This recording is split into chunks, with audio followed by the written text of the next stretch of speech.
questions or anything like that before we begin? By the way, over the weekend, I'll be posting the worked out solutions to the exam on the class website, okay? So that you guys will be able to see. It won't just be the answers like I do for the practice test. It'll be the actual worked out solutions for each problem, okay? I'm sorry, I've just been fighting like a really bad flu or something all week. Hope you So, feel I'm still not 100%. Yeah, I know. All right, so we were talking about forces last time. We talked about Newton's first law, and we talked about Newton's second law, okay? Newton's first law says that an object is going to maintain whatever state of motion it's in unless acted upon by a force, okay? So Newton's first law, which I'll just write as N1, says that an object moving with some velocity is going to continue at the same speed along a straight line unless acted upon by a force. So this is the path with no force. If there happens to be a force, then the object might deflect from its path. But if it deflects from its path, then there must have been a force. Deflection means there must be a force. Okay? So just by looking at the motion of the object, you can tell whether or not a force is acting on that object. Okay? We also introduced Newton's second law last class, which is just that the net force acting on an object is the mass of that object times that object's acceleration. Okay?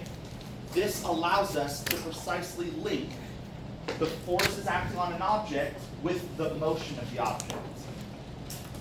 Okay? It's really important.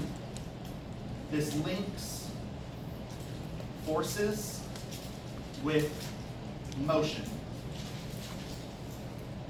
Because obviously the left-hand side represents all the forces acting on the object, and the acceleration tells us the particular shape of the object's motion.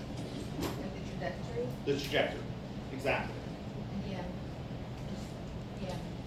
And the image is mass. Okay?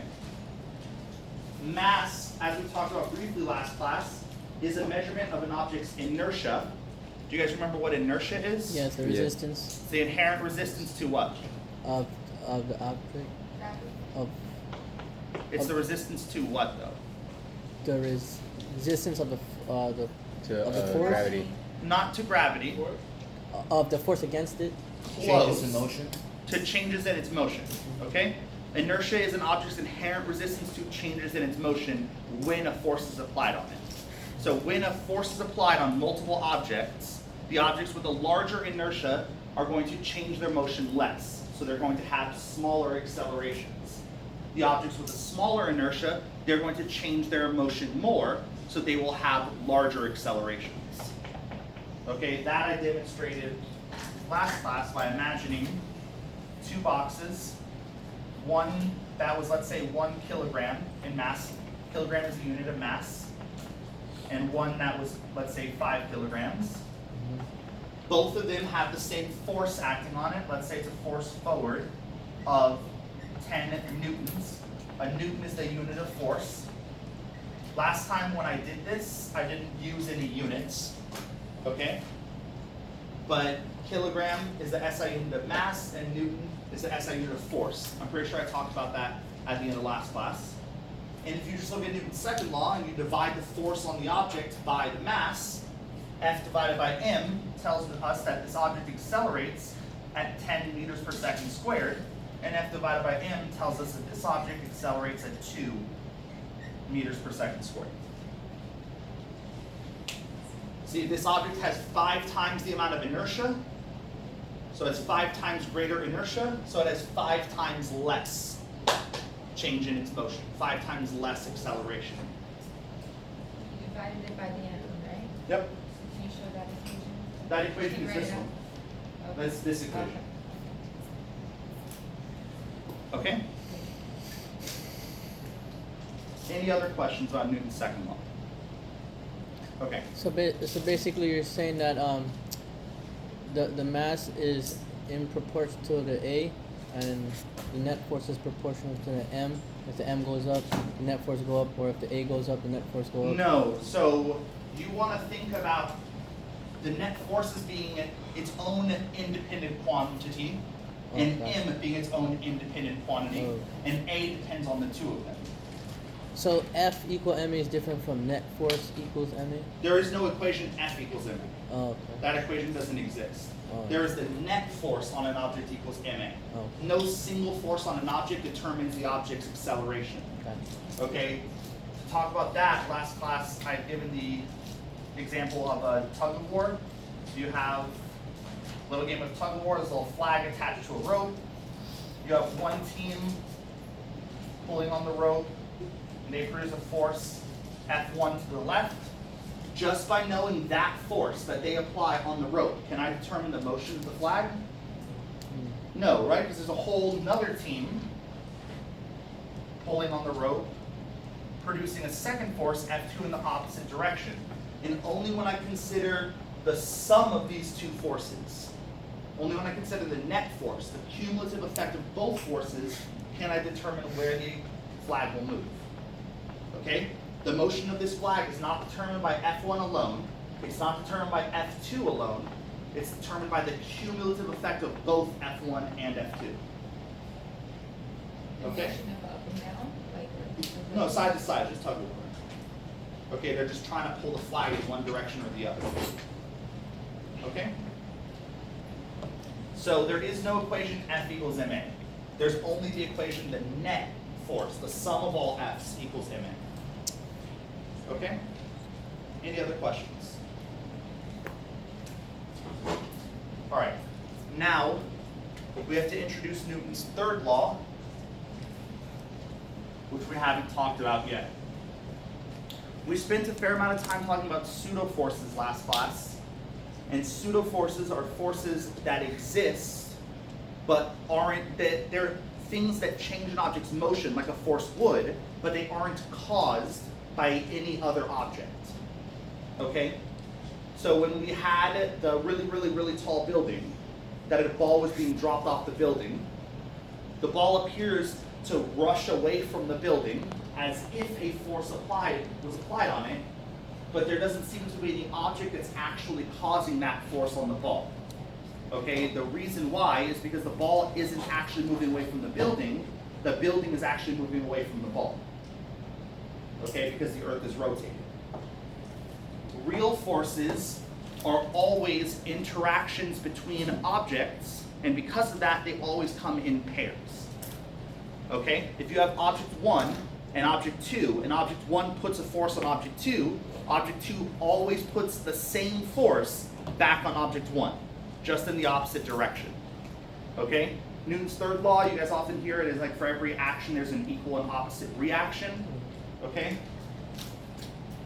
A better way of saying it is, for any force, one object could put on another, the other object will put an equal and opposite force back on the first. Professor, is that also known as a normal force? No. Okay. The normal force is a particular type of force, and I'll talk about that in a minute. Okay? All that we're talking about here are forces in general. Okay? Any real force always comes as a pair. Always. Okay?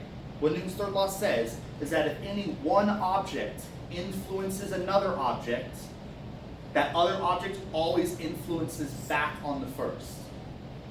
Okay? So if I push the chair also pushes me. Okay?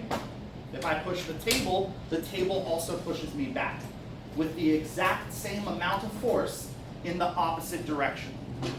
But quick question. So, but the more one, let's say you move a chair, which would practically mean that the chair has less inertia than you have.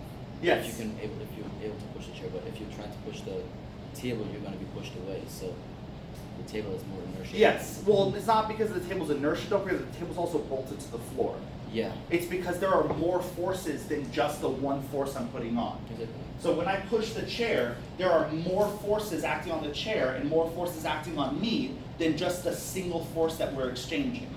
And remember, any object's motion is not determined by a single force. Right. It's determined by the cumulative effect of all forces. So we can't forget that there's friction on my shoes that's going to prevent me from sliding. Okay? So if I push the table, friction's going to keep me stationary. The table's bolted to the floor, so those bolts are going to hold the table stationary. If I push harder and harder and harder and harder on the table, eventually the odds are I'm not going to break the bolts on the table, but I'll overcome the friction on my own feet, and I'll eventually start to be pushed away. If I push hard enough, right, my feet will slide. That was very non-dramatic for you guys in the back because you can't see my feet. Okay, I also didn't slide very much. Okay? But you can imagine pushing yourself hard enough where your feet slide a little bit. Okay? That's because you're pushing hard enough that the table pushes you back hard enough to break the friction acting on your shoes, and then you start moving. Okay, the friction acting on the chair isn't all that much. I can break it fairly easily. The chair won't break the friction acting on my shoes, and I'll stay stationary. Okay, once again, this is an example of how no singular force determines your motion, but the cumulative effect of all forces acting on you. So pretty much one force overcomes another. No, they all have to act. It's not that one force overcomes another. That's when you get acceleration. It's whether or not the cumulative effect of all forces can move you. Okay, sometimes it comes down to one force battling another. Okay, but that's not always the case. All right, any other questions? And then the first law is basically saying you don't know the path or this pseudo-force. No, the first law just tells you that an object wants to move in a straight line. So if the object deviates from a straight line, you know that a force had to act on it. This will be useful for recognizing whether or not forces are acting on objects. Okay? Any other questions? Okay, for instance, my phone is stationary, right? What does my phone want to do? Fall down. Well, it wants to remain stationary, Oh yeah. right? It doesn't want to fall down. According to Newton's first law, my phone wants to Or remain might not. stationary. Rest. Okay? When I contract my biceps to move my hand, or whatever muscle it is to move my hand, that muscle is not physically attached to the phone. All that muscle can control is the position of my hand. So when that muscle contracts and my hand moves, the phone happens to move with my hand. Newton's first law says there must be a force on the phone. And we know that that force cannot be my muscle. So the question is, what would that force be? Okay? Friction is what it is, and we can use Newton's first law to figure that out. The object wants to remain stationary. If there was no friction, no stickiness between my palm and the phone, what would happen when I moved my hand is the phone would stay where it is, my hand would simply slide out from underneath the phone, and then the phone would drop. Okay? But that's because of Newton's first law. Newton's first law says that if the phone is stationary, it wants to remain stationary. So when my muscle puts a force on my hand that moves my hand, the phone is trying to remain stationary. Friction, however, prevents the phone from sliding off of my hand, and like hooks digging into it, friction drags the phone with my hand. So I can tell just from Newton's first law that friction must act on my phone, and it must point in this direction to cause my phone to move in that direction. Okay? That's just an analysis from Newton's first law, nothing else. All right, so Newton's first law is very useful because it helps us identify things like that. Like what the object should do. If the object is doing something different from what it should be doing, it's because of forces making it do something different. Okay? Any other questions? All right, so let me draw a little picture.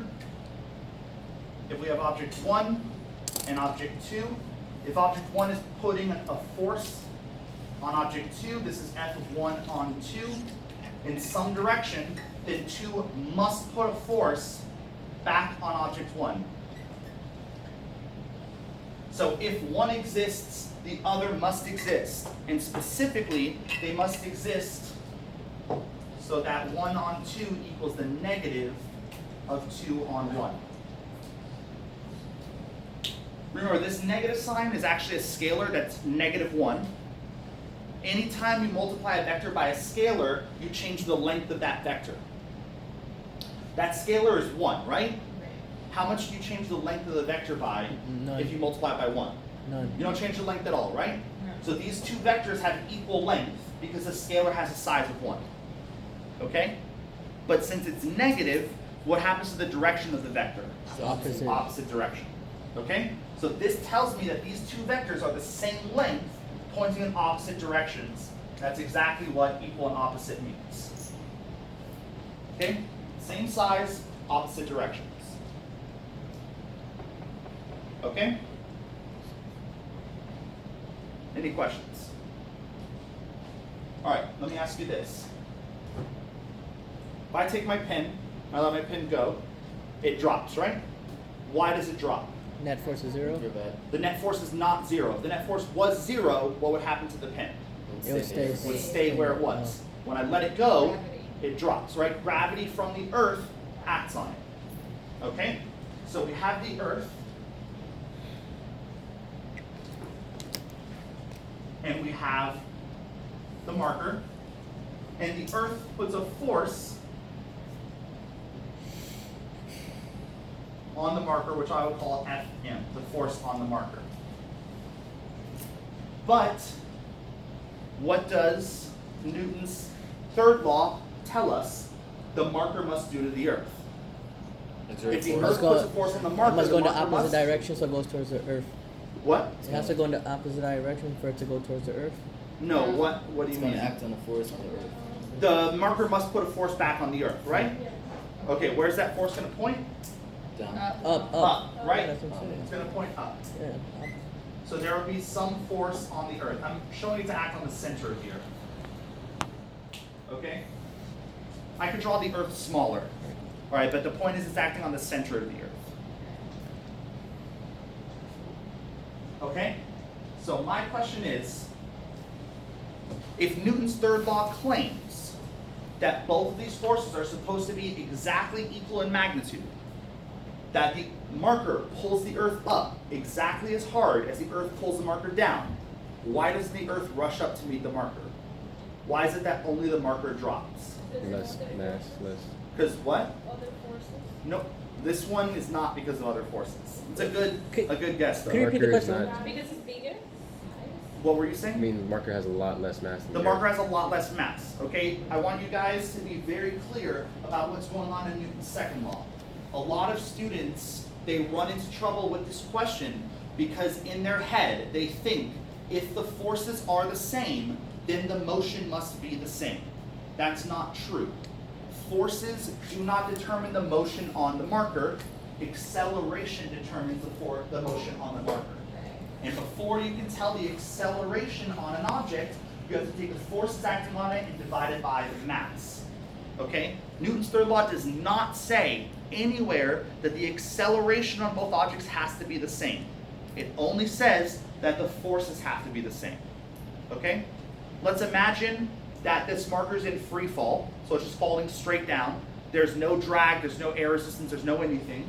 This would be the only force acting on it. Okay?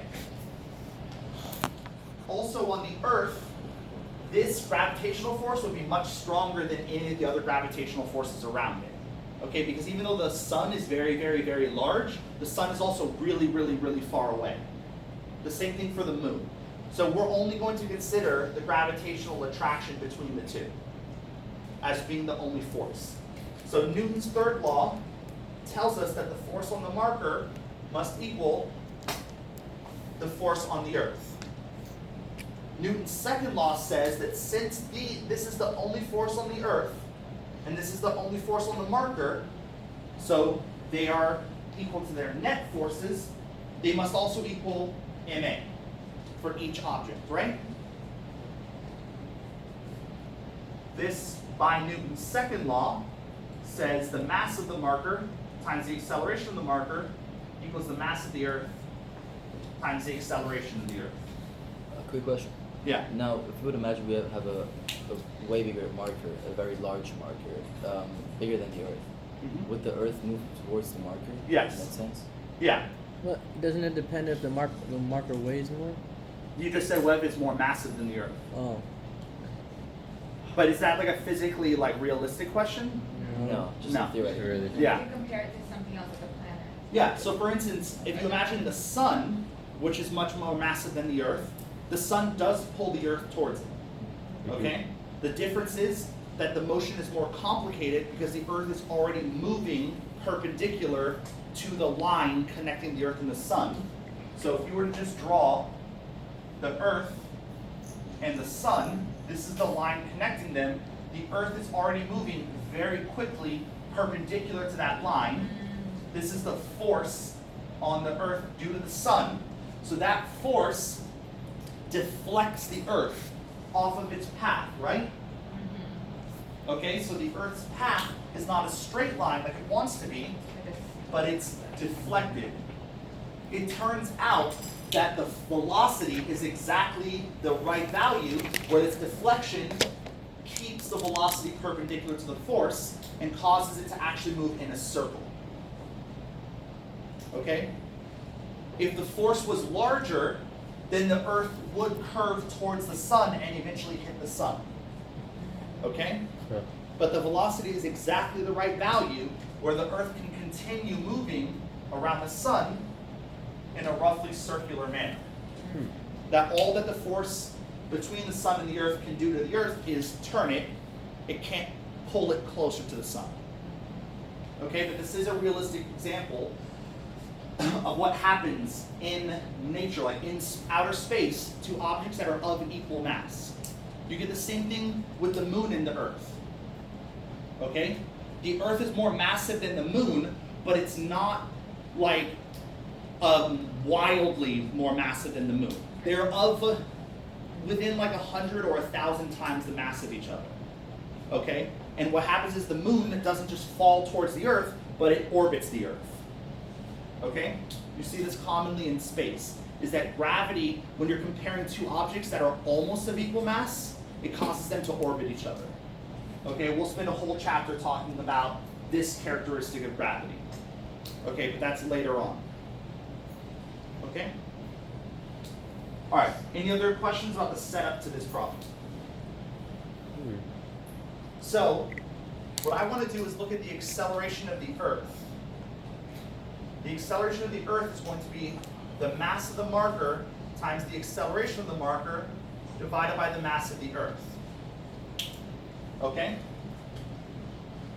We can imagine that the marker is like 100 grams of mass. It's not probably wildly off. That the mass of the marker is 100 grams, which is 0.1 kilograms. If this marker were allowed to fall freely towards the Earth, what would the marker's acceleration be? Negative 10. Yeah.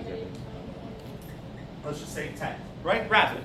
If I just drop the marker, it accelerates down at g. Okay? The mass of the Earth is going to be around 10 to the 24 kilograms. Okay? So when I plug in those numbers, the mass of the marker is 0.1, the acceleration of the marker is 10, and the mass of the Earth is 10 to the 24. 0.1 times 10 is 1.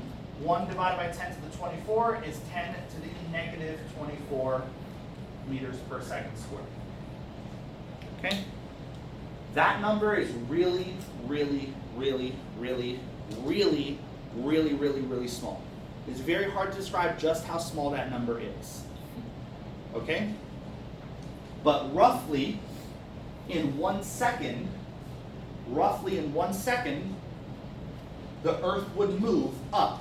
If the marker fell for 1 second, the Earth would move up roughly 10 to the negative 24 meters.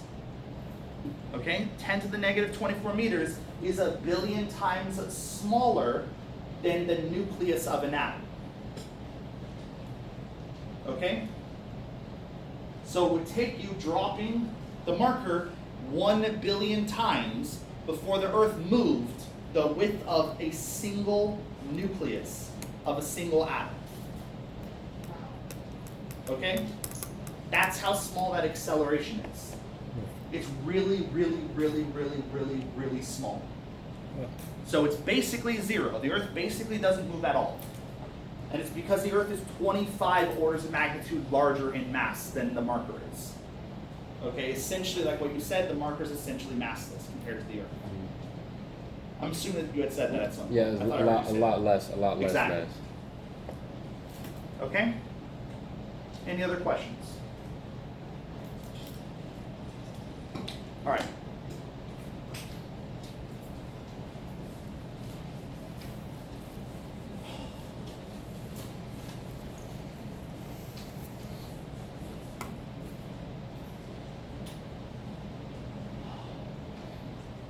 All right, let's imagine that I place an object on top of a table.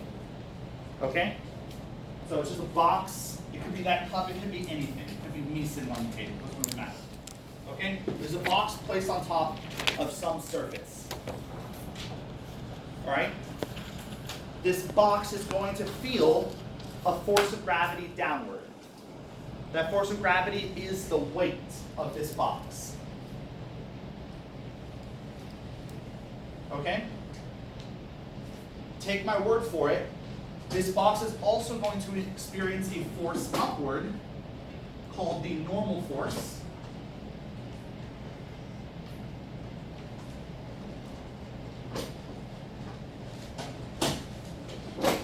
They're going to point in opposite directions, and they're going to have equal magnitudes.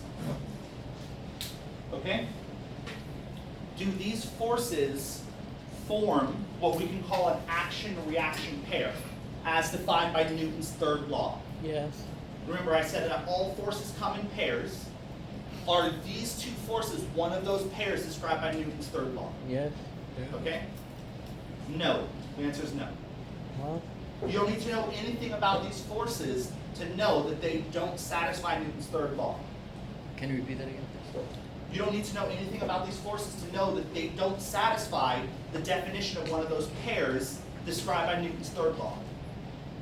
And the quickest way to realize that is that Newton's third law describes how many objects? Yeah. 2 objects, 1 force on each. There are 2 forces here, but they are acting on how many objects? 1. Okay? Newton's third law does not describe a pair of forces acting on a single object.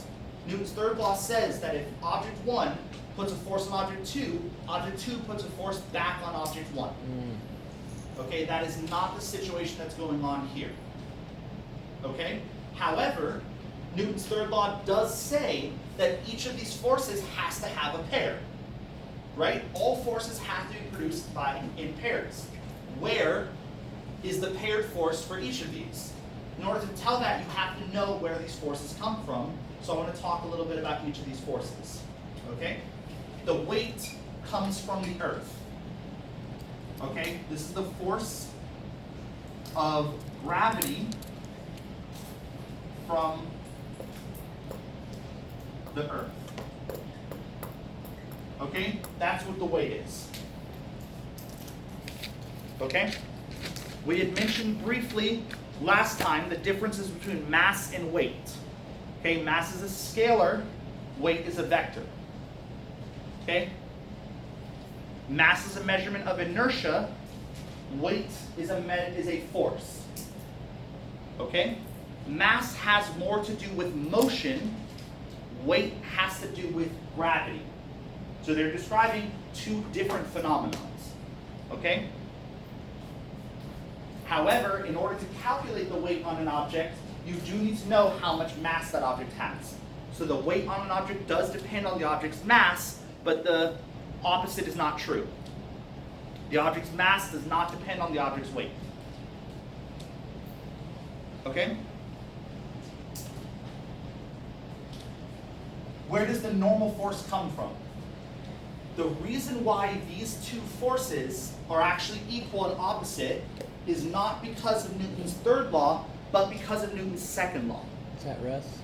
It's because it's at rest. When I place an object on a surface and that object stays there, what's that object's acceleration? Nothing. 0. Okay? If I were to simply draw this picture and claim that the acceleration is 0 on this object, could this picture possibly be correct? No. No. No, right? Why not? Because the arrow's not pointing upward. Because there's no other force to balance that force. That weight would just drag the object straight down. Okay? So we can conclude right away, because the acceleration is 0, there must be a balancing force. There must be a force in the opposite direction of equal magnitude. Okay? This is straight from Newton's second law. Straight from Newton's second law. Okay? If there is no acceleration along an axis, technically these two forces are along the y-axis. That's what I'm focusing on. We can imagine that we superimpose a y-axis here, and we superimpose an x-axis here. There's nothing going on in the x direction, so we don't need to worry about that. But if there's no acceleration along an axis, the forces on that axis must be balanced. Okay? Yeah. So basically what you're saying also, if that box is actually moving, if it has a constant velocity, it's Even if it has a also, constant velocity. that means that it's no acceleration, Exactly. so it's at rest. Exactly. If it has a constant velocity, this is still true. Okay? If there is no acceleration along an axis, that axis must be balanced. Okay? You cannot have a single force pointing in one direction. You also cannot have multiple forces pointing in opposite directions if their numbers don't add up to 0. Okay, imagine an object that had two forces down, one of 10 newtons, one of 5 newtons, and one force up of 12 newtons, and I claim that the acceleration is 0. Is this vertical axis balanced? No. No. Is the horizontal axis balanced? No. Yeah, 0 on the left side, 0 on the right side, that's balanced. But the vertical axis isn't balanced because it's 12 up, but 15 down. So what are we missing? Arrow up. A force up of how much? 3. 3, right? We're missing one up of 3 newtons. Because the vertical axis must be balanced since there's no acceleration. So basically if you didn't draw that red arrow, A equals 0 would not be true, right? Because Exactly. because the two things are pointing. Yes, but I can outward. look at the object and I can see for a fact that A must be 0. Yeah. Okay? So would also if we wouldn't have the 3 Newton, would just the ground would be crushed, or what would happen? So that's what I'm going to talk about right here. Okay. The reason why the normal force exists is because the acceleration is 0. Since the acceleration is 0, Newton's second law tells us there must be a force upward that equals the weight. Why is the acceleration 0? When I place an object on the table, why doesn't this object move?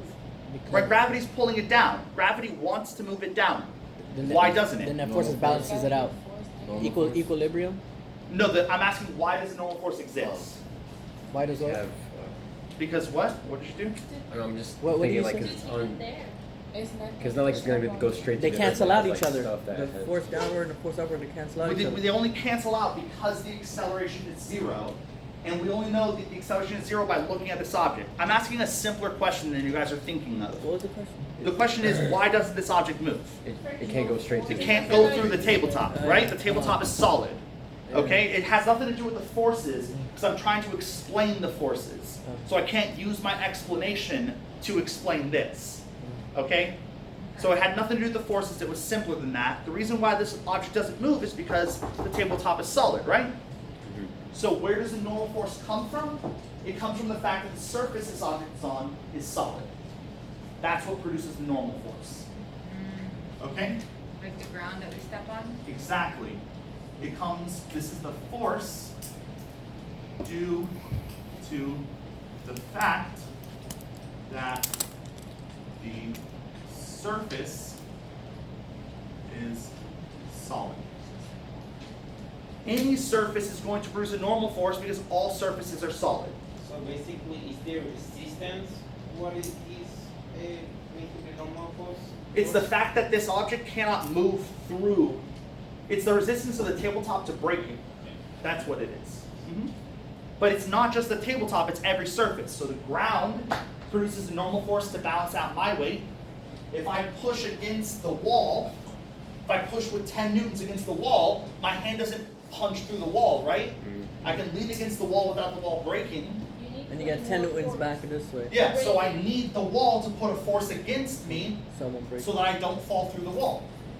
Every surface is going to produce a normal force. Okay? So where does the weight come from? It comes from the earth. So wait, every force is going to. Every surface produces a normal force. Okay? Where does the weight come from? It comes from the earth. Where does the normal force come from? It comes from the surface the box is laying on. So if I wanted to draw a bigger picture and include the reaction forces, the paired forces to these, I would have to include the earth and I would have to include the tabletop.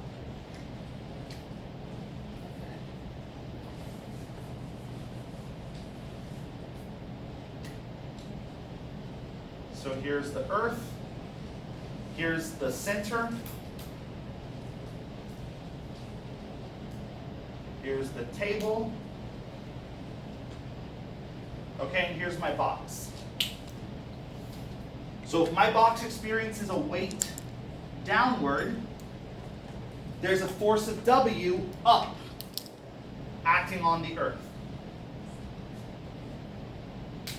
Okay? These are action-reaction pairs, as described by Newton's third law. That if the earth puts a force of W on the box down, the box puts a force of W on the earth up. If one object puts a force on the other object puts a force back on the first. Okay? But in opposite direction. If the earth puts a force on the box down, the box puts a force on the earth up. And the forces have to be equal. That's what Newton's third law says. Yeah. But you said that, for example, the marker is a lot less smaller compared to the earth, so how does the weight on the box even have that action-reaction? That's what I explained with this problem. That those forces can be equal. They have to be equal. It doesn't matter what the masses are, they just have to be equal. That was the point of this whole problem. Yes. The reason why the Earth doesn't move is because the Earth is much more massive than the marker. But they still have the same force. Those forces still exist. Okay. What was your question? What's happening with the object in the middle? The tabletop, I haven't gotten there yet. I'm going to do that. That's where the normal force comes from. Okay? So because the box can't move through the table puts a normal force up on the box. If the table puts a force of N up on the box puts a force of N on the table in what direction? Down. Down. So on the table, there must be a force of N down. Okay? These forces right here, that's a pair. These forces right here, that's a pair. But the normal force and the weight are not a pair themselves. Those are equal and opposite because of Newton's second law, not because of Newton's third law. Those have to be equal and opposite because the acceleration is 0. And if the acceleration is 0, Newton's second law says those two forces must balance each other. Equals.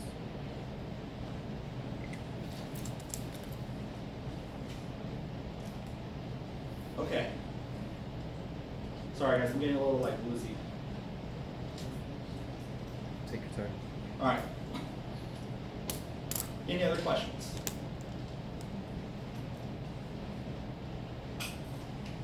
Okay.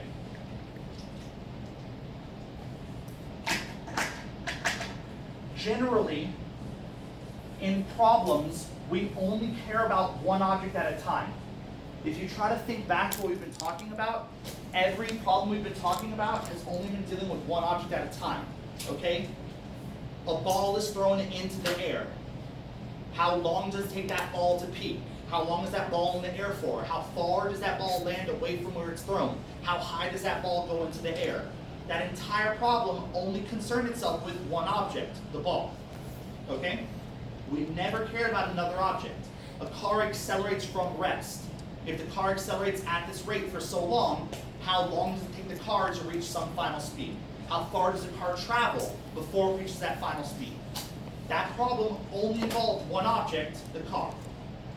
For the most part, we don't care about these reaction forces.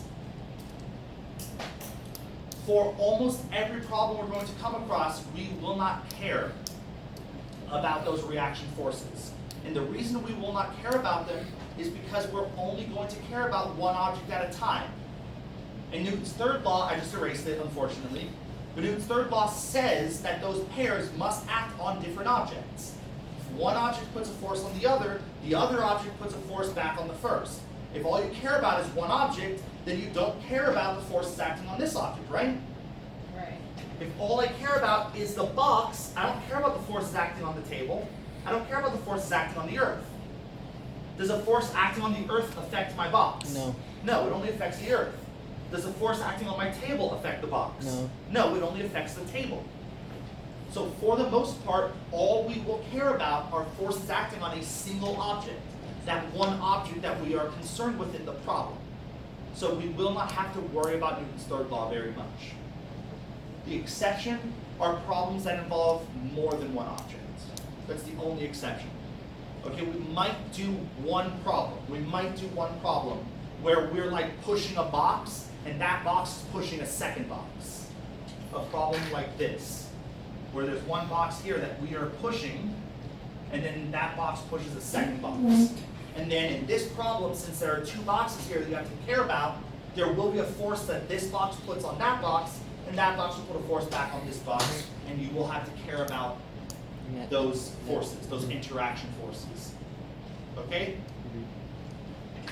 But for the vast majority of problems, we will not care about them because the vast majority of problems, like 99.9999% of problems, we're only going to be dealing with one object at a time. Okay? Would that be like physics 2 or something? No, Or physics 2 calculus? is a lot more of like physics 1, but you focus on one particular force, the electromagnetic force. Okay? So, I have a question about like physics with calculus. Like it's like this is similar to this course, but just with calculus. What they do in physics with calculus is everything that you do in physics without calculus, but the explanations are more involved. So you have to like find derivatives of certain formulas relating to like Yes. like, different So circumstances. I've presented certain equations in this class, Okay. like the equations Or, like velocity. delta for example. x Yeah. is v naught t plus 1/2 at squared. Exactly. I wrote that equation down for you guys. I did not show you guys where that equation comes from Right. because you need calculus to prove that this equation is true. So in a physics with calculus problem, I would take the time to prove that that equation is true Mhm. based on the basic definitions of acceleration and velocity. Okay? Any other questions? You kind of explain why that's true. Yeah. So it goes more in depth than this class does. But that's it. It covers all the same material, just more in depth. Any other questions? Okay.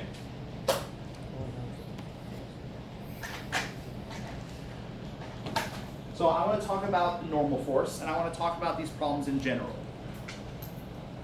In general, what we're going to be doing is we're going to be solving Newton's second law to find the acceleration on objects. Okay? In kinematics, what we did the last 2 chapters, the acceleration of objects was given to you, and knowing that acceleration, you could use kinematics to determine certain things about that object's motion. Now what we're going to do is we're going to find those accelerations through a more fundamental understanding of forces. Okay? So if we have an object in any scenario, we should be able to determine what forces are acting on it in that scenario, and using Newton's second law, figure out the acceleration of that object, and then we can use kinematics to determine the motion of that object. Okay? In order to figure that out, we need to know, situation by situation, what forces we can expect to see. And there really aren't that many forces we're going to encounter in Physics 1. Okay? So we're going to spend the next couple of classes going through the important forces.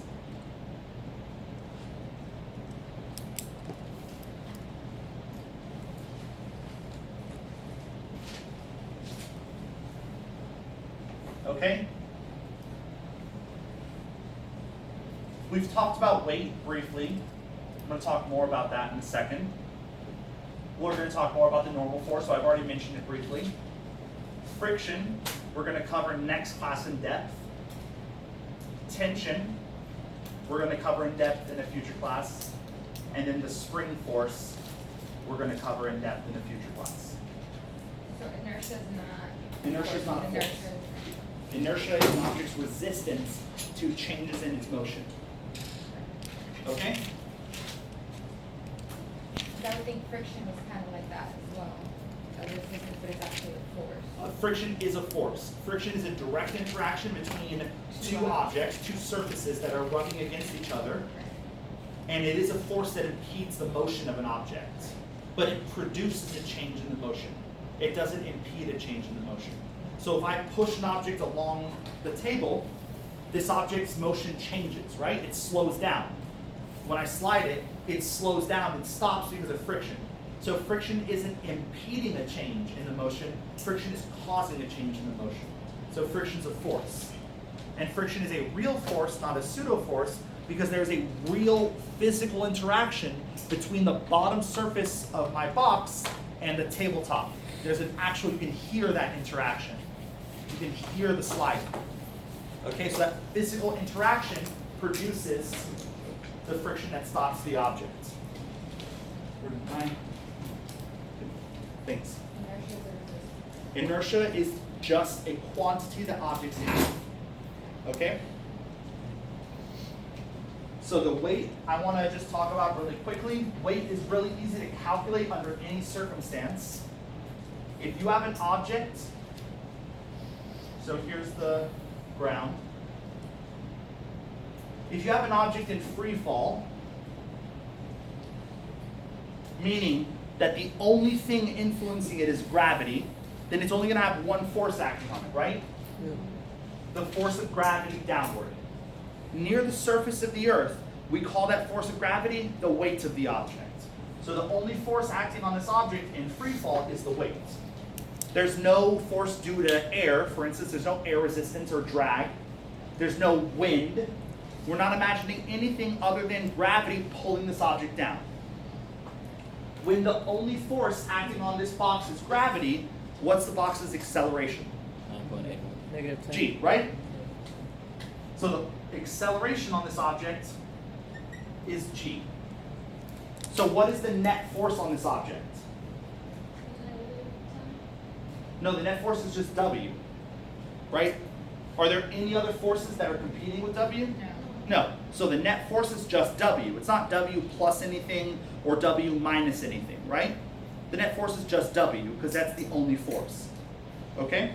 So the net force is W. And Newton's second law tells us that the net force equals what? MA, right? So by Newton's second law, the net force equals MA. Since A is G, we can conclude that the weight is going to be given by mg. The weight for any object will always be mg downward.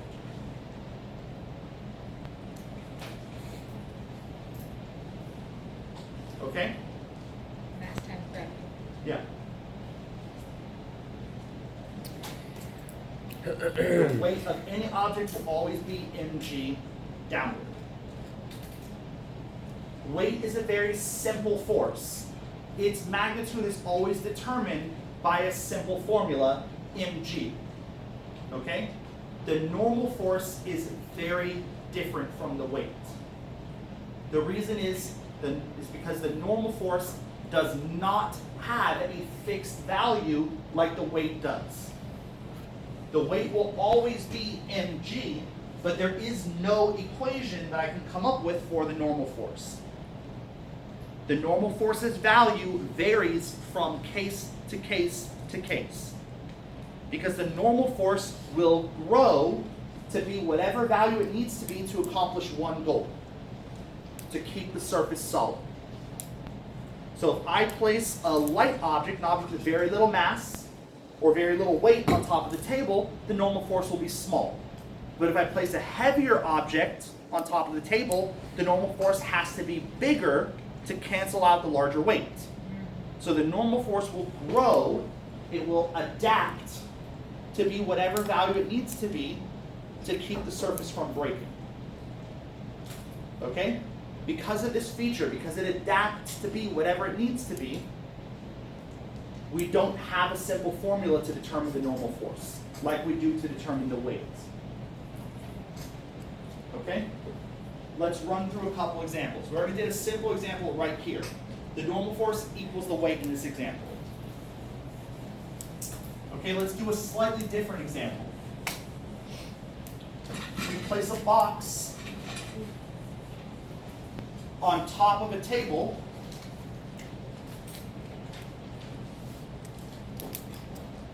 Okay?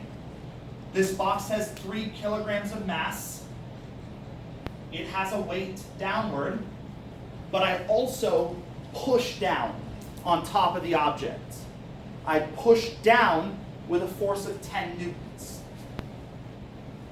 So there's a pushing force, which I'll call F sub P, of 10 newtons. In this case, should there be a normal force on the object? Yeah, the object is on its surface. There should be a normal force. Where should that normal force point? Up. Okay? And the question is going to be, what does the normal force have to equal? Minus 10. Oh. Well, no. So first of all, 3 is not the value of the weight. What's the weight? M Mass times G. Yeah. Right? So the weight is M times G. M is 3 kilograms. G is what? 10. 10 meters per second squared. So the weight is 30 newtons. In this problem, we show that the normal force equals the weight. Does the normal force equal the weight in this problem? No. No, because if it equaled the weight, it would not balance this box. Right? This box wouldn't balance. If the force up was 30, this 30 would cancel that 30, and there would still be a force downward of 10. What does the normal force have to be to balance the two forces downward? 40. It has to be 40. Nothing changed between these two objects other than I started pushing these two cases, other than I started pushing down on the object. But simply pushing down on the object forced the normal force to adapt. Okay? Yeah. I thought you said one object has to only have 2 forces on it. No. No. I said all forces come in pairs. Those are the action-reaction pairs defined by Newton's third law. And those forces in the pair act on different objects, but I never said that a single object had to have 2 forces acting on it. Well, because it can have. You can have any number of forces acting on it. This object, well, I erased it right here. This object only has 1 force acting on it. This object has 2 on the left. This object here has 3 forces acting on it. An object can have any number of forces acting on it. There is no requirement about the number of forces on an object.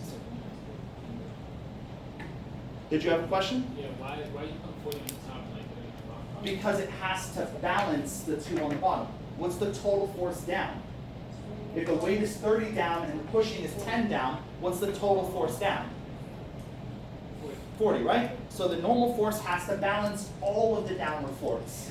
If it only balances part of the downward force, then the box still moves downward.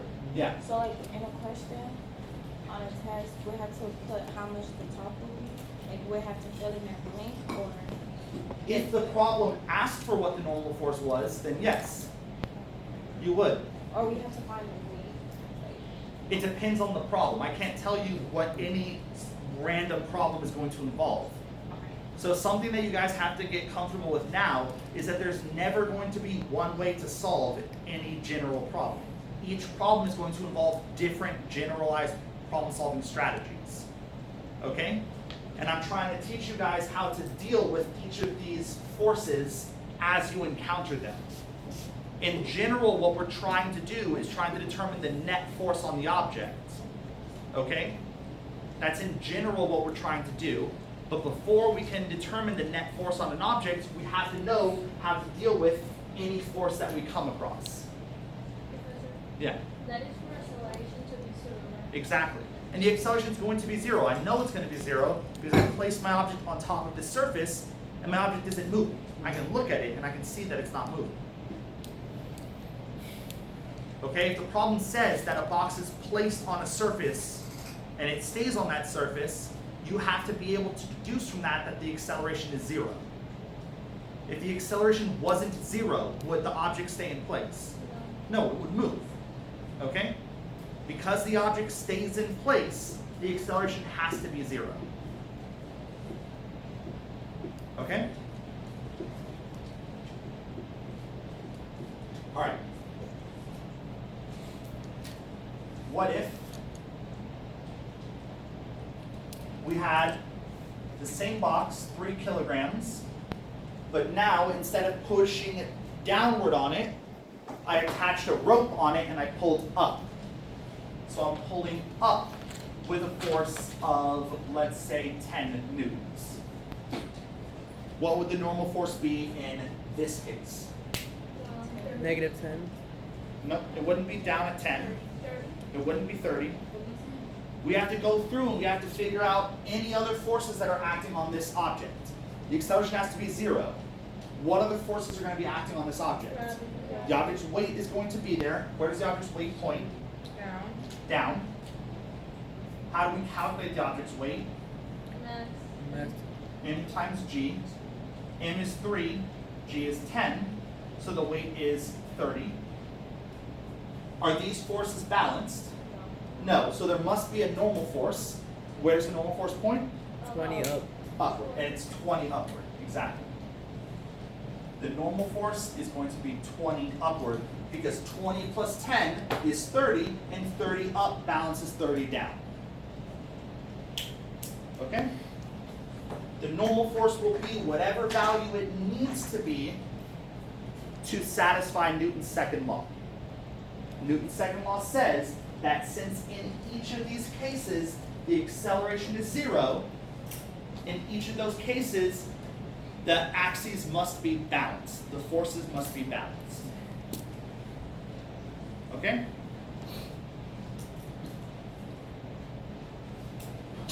Are there any questions, guys?